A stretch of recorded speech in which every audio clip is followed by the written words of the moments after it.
Intip keseruan siswa kelas 5 MIM unggulan Kota Gorontalo, sarapan bersama di sekolah.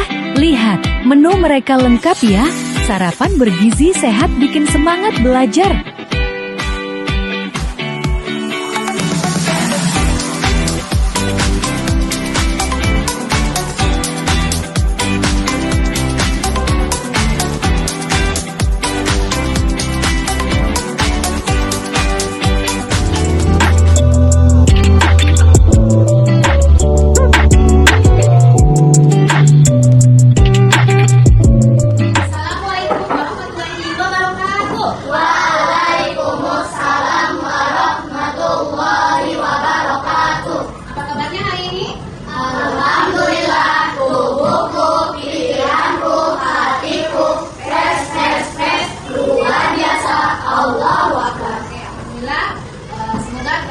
Senantiasa diberikan kesehatan oleh Allah Subhanahu wa Ta'ala. Amin.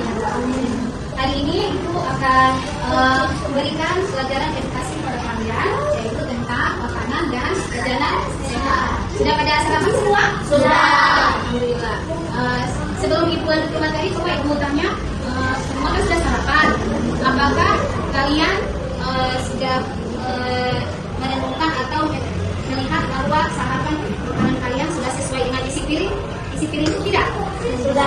Sudah sesuai dengan makanan gizi seimbang atau tidak? Sudah. Tapi sebelumnya Ibu mau tanya dulu, sudah pernah dengar dengan kata isi piringku? Sudah. Oke ya? Sudah. Oke. Kalau dulu isi piringku itu dikenal dengan nama 4 sehat 5 sempurna. Jadi sekarang sudah berganti nama menjadi isi piring. Jadi hari ini Ibu mengajarkan kalian tentang makanan dan jajanan sehat, tujuannya supaya kalian lebih mengenal bagaimana itu isi piring yang bergizi dan seimbang, dan supaya kalian lebih memahami menjaga kesehatan itu sebagai bentuk dari ibadah. Oke, lanjut. Nah, ini adalah slogan yang lama ya. Slogannya tetap sehat dan sempurna. Namun sekarang sudah diganti dengan dari Kementerian Kesehatan Republik Indonesia sudah menggantinya dengan pedoman gizi seimbang yang slogannya adalah isi piring. Ini diperkenalkan sejak dari tahun 2016. Nah, apa itu isi piringku? Ada yang tahu isi piringku itu apa? Isi piringku itu merupakan kampanye dari Kementerian Kesehatan yang menggantikan slogan lama baca cuma sempurna. Tujuannya apa? Khususnya anak-anak yang ingat ya, dalam 1 kali makan. Jadi isi piring ini harus sesuai dengan standar gizi seimbang. Lanjut. Kalian harus tahu kenapa kita harus makan makanan gizi seimbang itu, karena tubuh kita ini menentukan zat gizi yang membantu kita untuk beraktivitas. Khususnya kalian masih anak usia SD, jadi harus mengikuti kebutuhan zat gizi yang ada. Supaya apa? Supaya kita terhindar dari yang namanya stunting ataupun obesitas. Kalian tahu stunting itu apa? Stunting itu adalah anak yang kekurangan gizi. Kalau kekurangan gizi bisa tidak belajar dengan baik? Tidak, pasti bawaannya ngantuk, makan, ya kan? Jadi itu dampaknya pada kalian usia anak SD. Kemudian ada obesitas. Nah, obesitas ini bisa mengancam diri kita kalau sudah kelebihan berat badan. Imbasnya apa? Kita akan rentan dengan penyakit, khususnya contohnya adalah risiko penyakit hipertensi, diabetes, seperti itu ya. Jadi maka kita perlu tahu seperti apa porsi isi piringku yang harus kita makan dalam setiap hari. Supaya kita memenuhi standar zat gizi yang ada dalam tubuh kita. Supaya apa? Supaya kita memiliki energi untuk belajar, kemudian sakit, terus tubuh cerdas dan kuat, dan ibadah lebih semangat. Gitu ya, supaya dari sisi yang semangat, yang cerdas, yang ketika ada pembelajaran di kelas dia cepat menjawab, yang bahagia, belajarnya semangat. Itu kalau gizi yang kita makan dalam tubuh itu sesuai dengan standar gizi seimbang. Lanjut. Oke, sebelum kita lanjut ke materi, Ibu akan melakukan speaking. Speakingnya ini harus digerakkan ya. Kalau saya gerakannya sini, saya senang, hidup, sehat, dan semangat. Coba sama-sama. Saya senang, hidup, sehat, dan semangat. Kita menyanyikan dulu. Dengan Ibu. Saya senang, hidup, sehat, bersemangat. Bisa? Bisa. Oke, sama-sama ya. Senang hidup sehat bersemangat. Saya senang hidup sehat bersemangat. Saya senang hidup sehat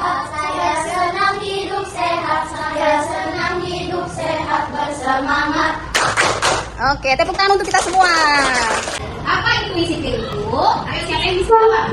Isi piring itu adalah isi piring. Angkat tangan coba siapa yang bisa? Ya, oke silakan. Isi piring itu adalah piring. Ya, tujuannya untuk apa? Membangun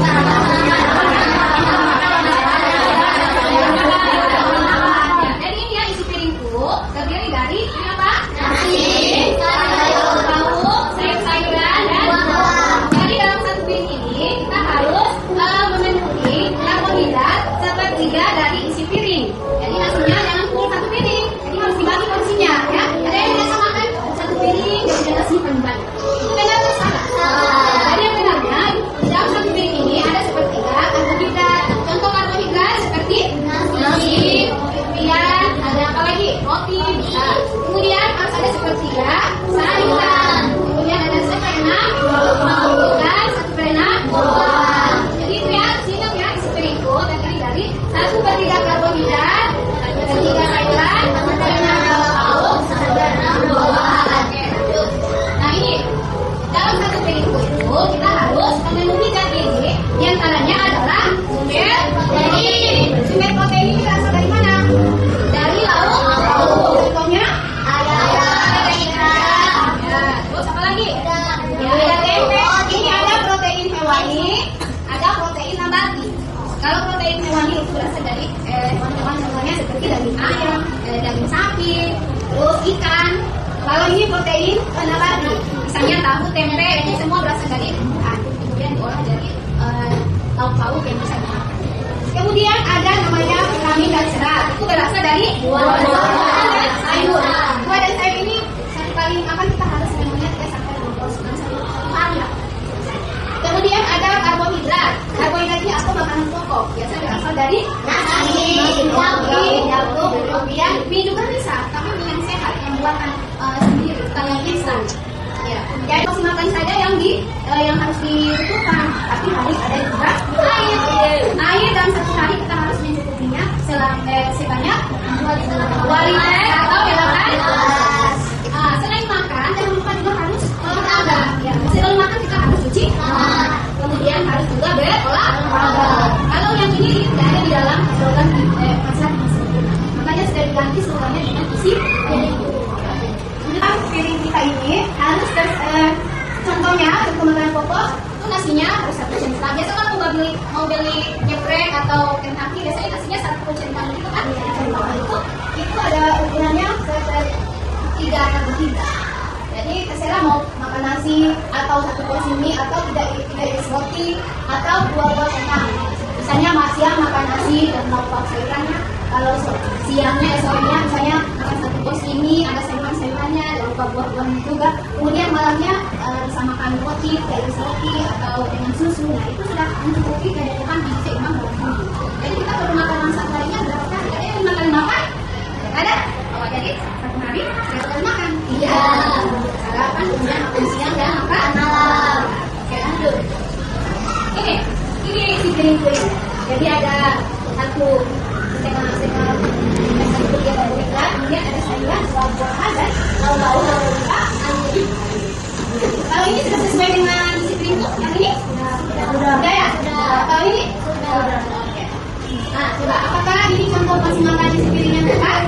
Siapa yang bisa? Siapa yang bisa maju ke depan menentukan yang mana saja yang termasuk porsi makan isi piring yang tepat? Ayo, siapa yang bisa? Ayo.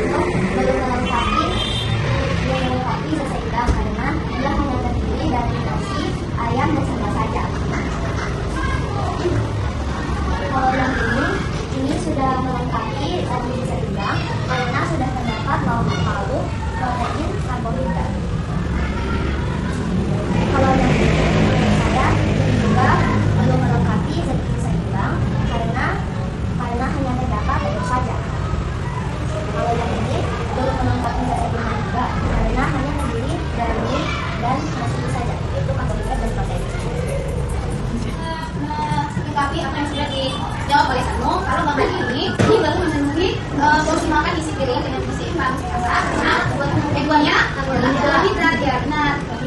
Jadi ini belum ya. Yang sudah ini juga belum karena hanya terdiri dari karbohidrat dan protein. Yang seratnya artinya belum ada. Jadi kalau ada yang biasa makan seperti ini, ya mulai sekarang kita harus biasakan makan dengan porsi isi piringku yang cepat ya. Jadi untuk apa itu kita butuh zat-zat gizi yang ada yang terdapat di dalam makanan seperti sumber protein, vitamin, karbohidrat ini mempunyai fungsi yang berarti buat tubuh kita. Contohnya seperti protein dari tahu. Jadi ini berguna untuk memperkuat tulang, mendukung sistem kekebalan supaya tidak gampang capek dan sakit. Kalau kita banyak makan yang berprotein, kita akan daya tahan tubuh kita menjadi kuat. Kemudian kalau makan buah dan sayuran, ini fungsinya untuk melancarkan pencernaan dan menjaga daya tahan tubuh. Kemudian karbohidrat ini memberikan energi.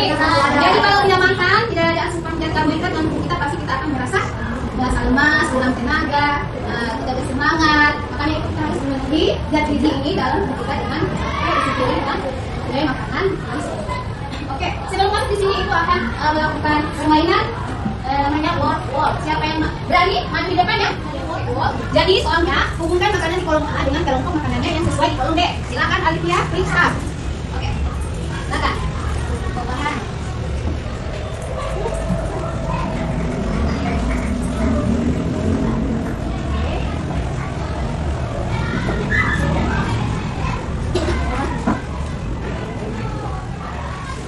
Oke, bisa cubit. Kita lihat berapa benarnya. Apakah benar semua? Oke.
Di akhir pembelajaran, guru memberikan evaluasi terkait edukasi makanan dan jajanan sehat melalui aplikasi Kahoot. Peserta didik sangat antusias mengerjakannya.